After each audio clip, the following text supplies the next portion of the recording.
নমস্কার বন্ধুরা, আমি বাসুদেব পাল, হংসরাজের সামুদা। 1960-70-এর দশকে আমরা যারা বাল্যকাল এবং স্কুল কলেজ জীবন পেরিয়ে বড় হয়ে উঠেছি, তাদের জীবনে রেডিও বা আকাশবাণীর একটা বিশেষ ভূমিকা ছিল। প্রত্যেক শ্রোতাই তাদের পছন্দ মতো কোনো না কোনো অনুষ্ঠান এই রেডিওর মাধ্যমে পেয়ে যেতেন। সেই সময় কমল ভট্টাচার্য, অজয় বসু এবং পুষ্পেন সরকারের ধারাবিবরণী শোনেননি এমন মানুষ খুব কম আছে। হংসরাজের সঙ্গেও সেই আকাশবাণীর যোগ।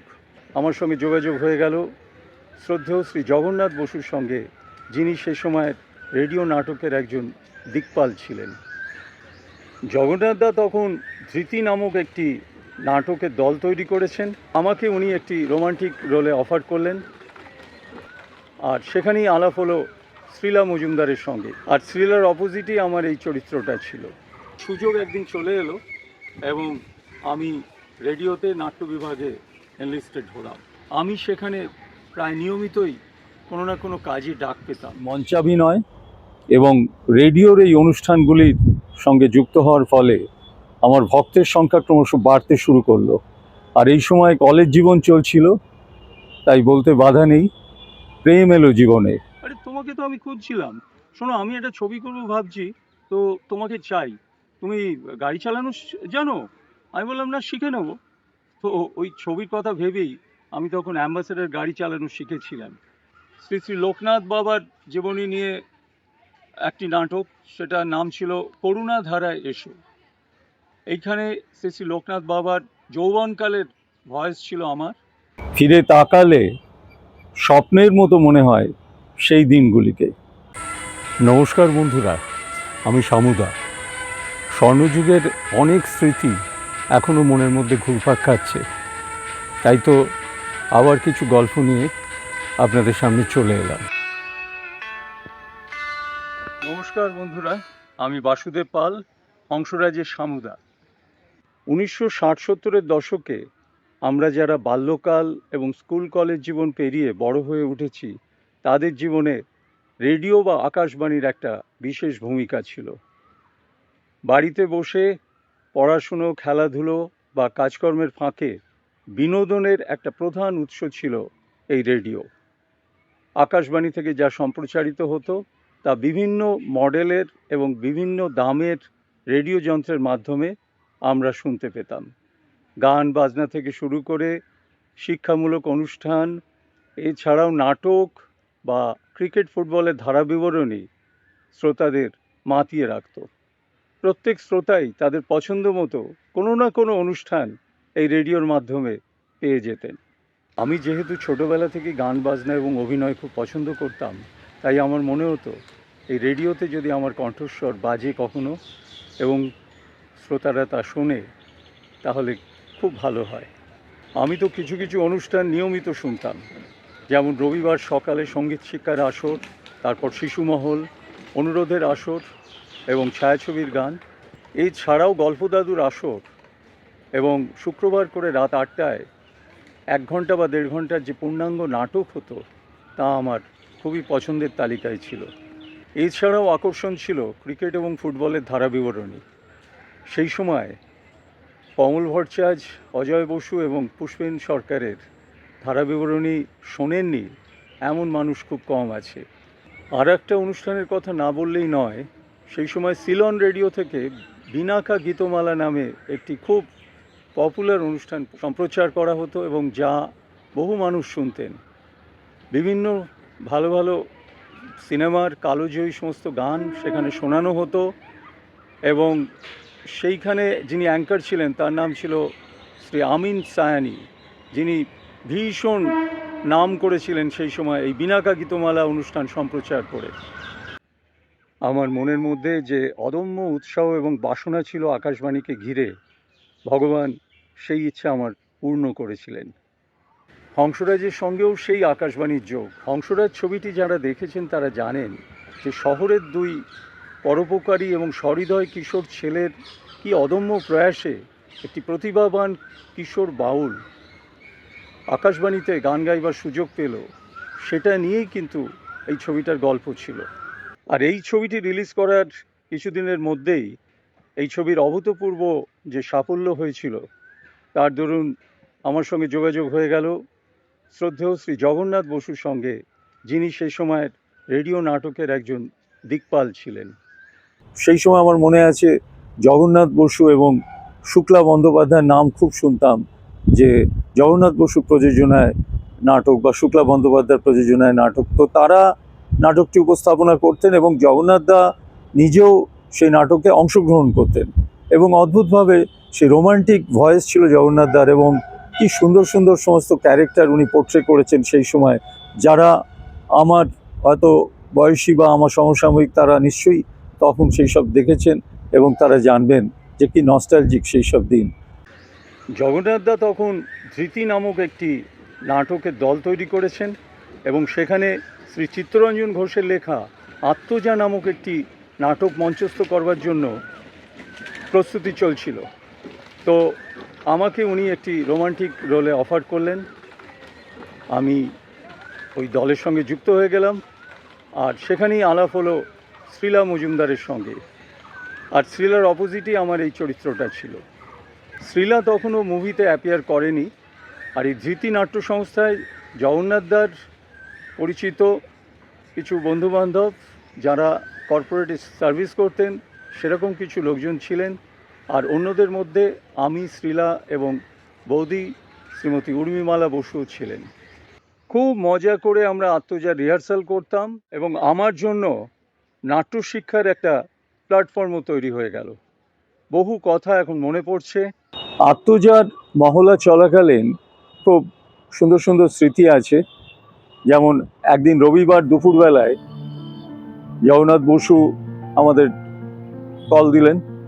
তো সেই সময় রোববার দুপুরবেলায় গিয়েছি মহলা কক্ষে, তো আমি তো প্রিপেয়ার্ড হয়ে গেছি, গিয়েই আমাকে এই সমস্ত অভিনয় করে দেখাতে হবে, কারণ হয়তো আগের দিন আমি কিছুটা ফেল করেছিলাম।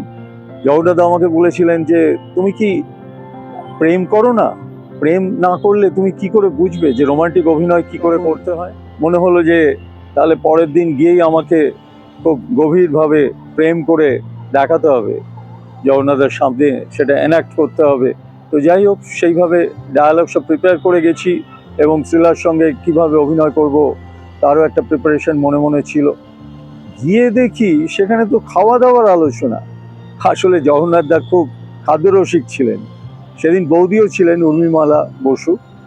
তো জগন্নাথদা সবার সময় আলোচনা করছেন যে আজকে এখানে কি খাওয়া দাওয়া করা যায়, আর খেয়ে খাওয়া দাওয়া সেরেই তারপরে আমরা মহলা শুরু করব। তো সেদিনকে আমার স্ট্রিটের একটা জায়গায় আমাদের এই মহলা কক্ষ ছিল।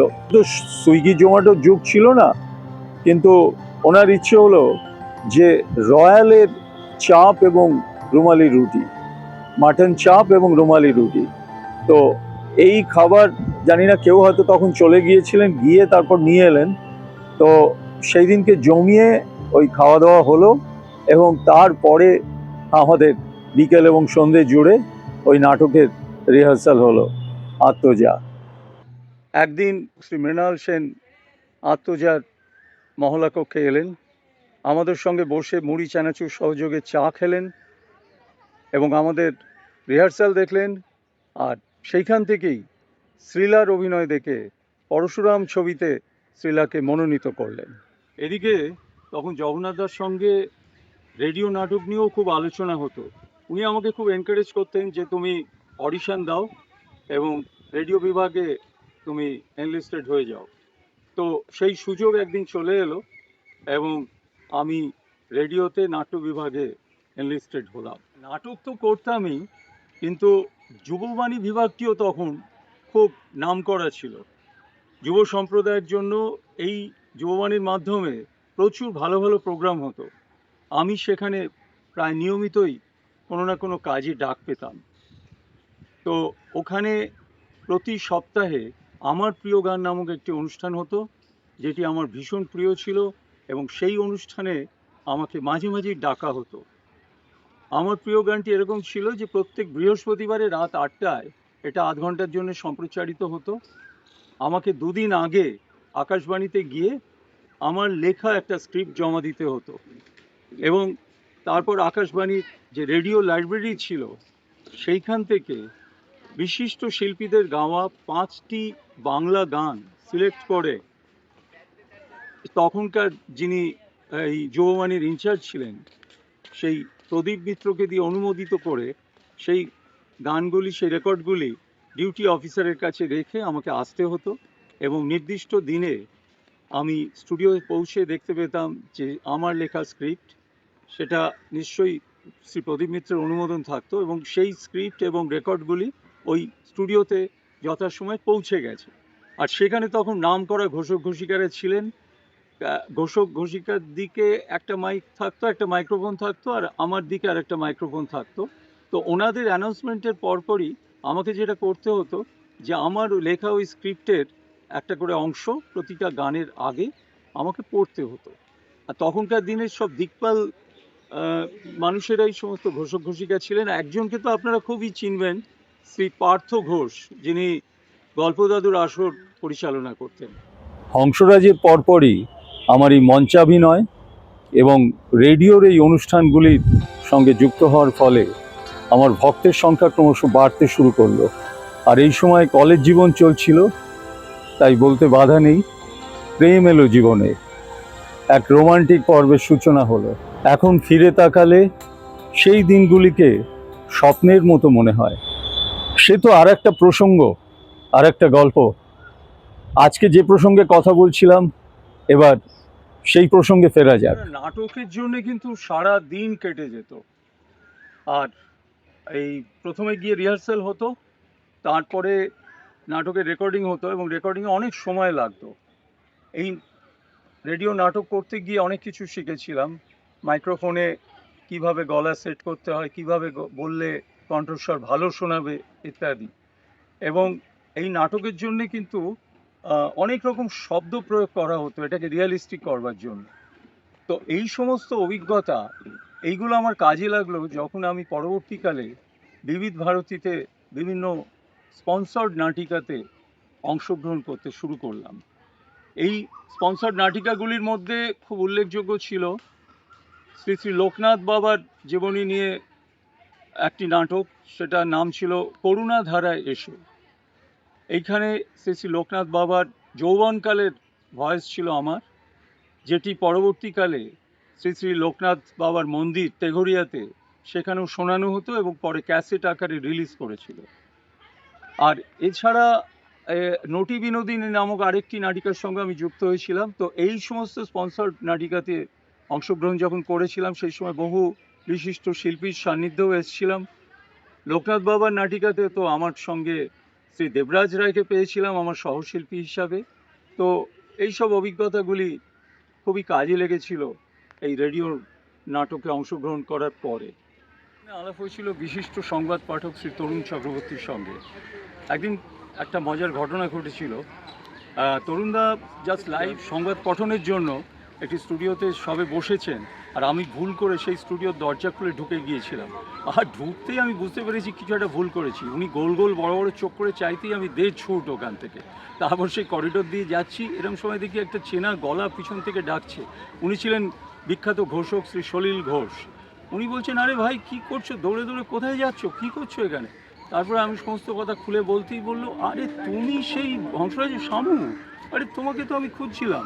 শোনো, আমি একটা ছবি করবো ভাবছি, তো তোমাকে চাই। তুমি গাড়ি চালানো জানো? আমি বললাম, না, শিখে নেবো। তো ওই ছবির কথা ভেবেই আমি তখন অ্যাম্বাসেডর গাড়ি চালানো শিখেছিলাম, কিন্তু কোনো কারণে ছবিটি হয়নি যদিও। এইরকমভাবেই ভালোই কাটছিল, কিন্তু ক্রমশ এই দূরদর্শন আসার পর থেকে আকাশবাণী তার জৌলুস ক্রমশ হারাতে শুরু করলো। আর শ্রীলা ক্রমশ বিভিন্ন ফিল্মের সঙ্গে যুক্ত হয়ে পড়ল। ধৃতি নাট্য দলটি নানান কারণে অকালেই বন্ধ হয়ে গেল, কিন্তু আমার মঞ্চাভিনয় কিন্তু থেমে যায়নি। আমি আবার যুক্ত হয়ে পড়লাম নতুন একটি দলের সঙ্গে, যার নাম ছিল অফবিট। সেই সময়ের বিশিষ্ট অভিনেত্রী শ্রীমতী তৃপ্তি মিত্র এবং বিশিষ্ট অভিনেতা শ্রী শ্যামল ঘোষালের সঙ্গে তাদের সংস্পর্শে আমি এলাম। এবং শ্যামলবাবু সেই সময় সত্যজিৎ রায়ের বেশ কিছু ছবিতে অভিনয় করে সুনাম অর্জন করেছিলেন। তাদের সঙ্গে অপবিট দলে আমি যোগ দিলাম। তো সে তো আর এক গল্প, সেই গল্প না হয় আর একদিন করা যাবে। আজকের গল্প এইটুকুই থাক। যদি ভিডিওটি ভালো লাগে আমার চ্যানেলটিকে সাবস্ক্রাইব করে দেবেন। আপনারা ভালো থাকবেন, সুস্থ থাকবেন আর সঙ্গে থাকবেন। দেখা হবে নতুন কোনো ভিডিওতে। নমস্কার।